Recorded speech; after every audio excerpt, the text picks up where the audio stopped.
Welcome to Heart to Heart. For the last 4 weekends, MLK has learned life lessons from Moses in the first 4 chapters of Exodus.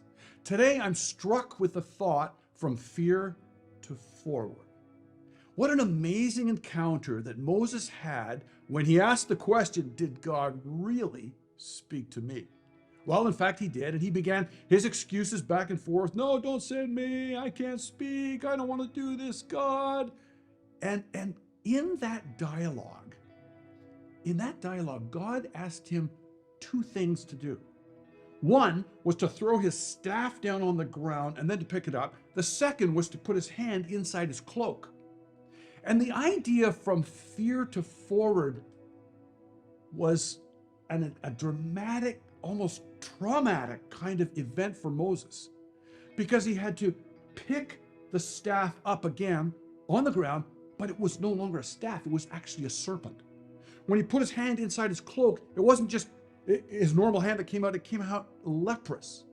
And so this concept that the fear that Moses must have had to lift up that snake and for it to evolve quickly in a miraculous moment back into a staff, or pull his hand out of his cloak once again to see that it was restored and not leprous, causes me to think about this idea that sometimes we have to confront our fears directly. Let me ask you a question. You ever been hurt by a church?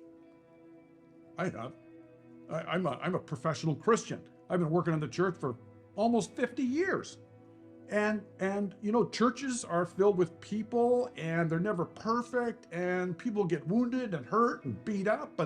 But do I throw the church away? Do you throw the church away? Do we never pick it up again? Of course not.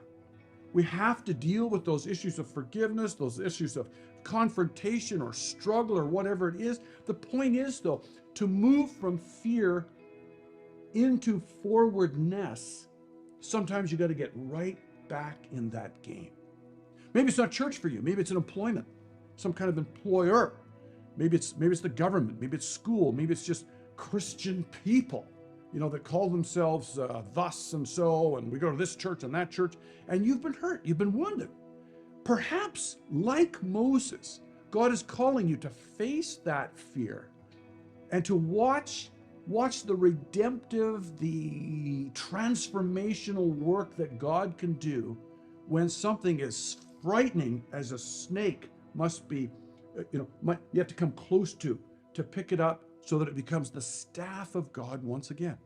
I want to encourage you today, where God is speaking to you about maybe something that you've been hurt by, maybe a church, maybe a person. For goodness sakes, in post-COVID and all the weirdness of, Debbie and I call it COVID crazies. I mean, there's just been some nutty things that have gone on over the last 2 years. Maybe you have to face that fear in order to move forward. I'm praying for you. God bless you. Have a great day.